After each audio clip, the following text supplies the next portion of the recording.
Welcome to tonight's InfoWars Nightly News. I'm your host, Melissa Melton, and here's what we have coming up for you on this January 31st, 2013 edition. Tonight, high military alert across the Middle East after an Israeli attack inside Syria. Meanwhile, U.S. Special Forces are deployed to Jordan, and the Russian fleet in the Mediterranean is also on high alert. Then, a look at the mainstream media's continuing campaign to deceive the public and gut the Second Amendment. That's up next on the InfoWars Nightly News. We begin this evening with a very important development as high military alert is across the Middle East following an Israeli attack inside Syria. Syria has now moved troops to the Israel-occupied Golan Heights. The Lebanese Army has reinforced its southern outposts, and Jordan has positioned troops on the Jordan River border with Israel. The Russian fleet in the Mediterranean is also on high alert. U.S. forces are now stationed in Turkey, and special forces have also been deployed. And American, German, and Dutch Patriot missile units are on the Turkish border, also on high preparedness. And basically, this Israeli attack is a desperate bid to save this failed Syria campaign. As Tony Cartalucci points out at Infowars.com, Israel has now conducted airstrikes inside Syria based on suspicions of chemical weapons transfers.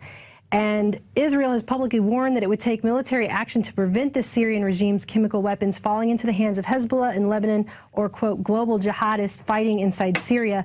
But in reality, these global jihadists are in fact armed and funded by the U.S., Saudi Arabia, and Israel since at least as early as 2007.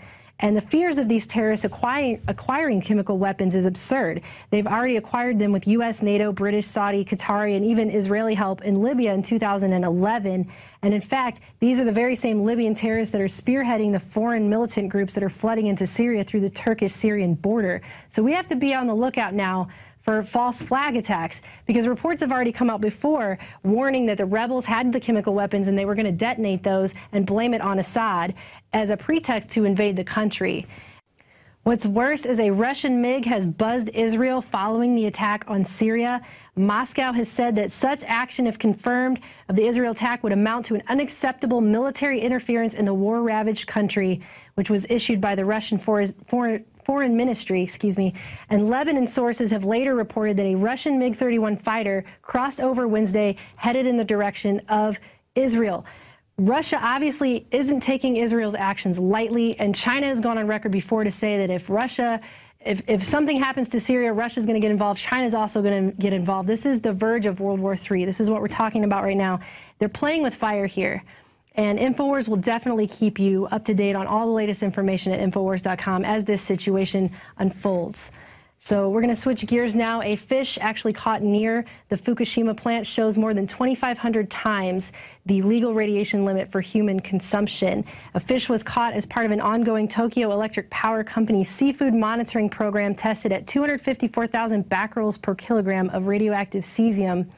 And this level of radiation is enough to suggest that the plant is more than likely still releasing extremely high levels of nuclear radiation directly into the ocean.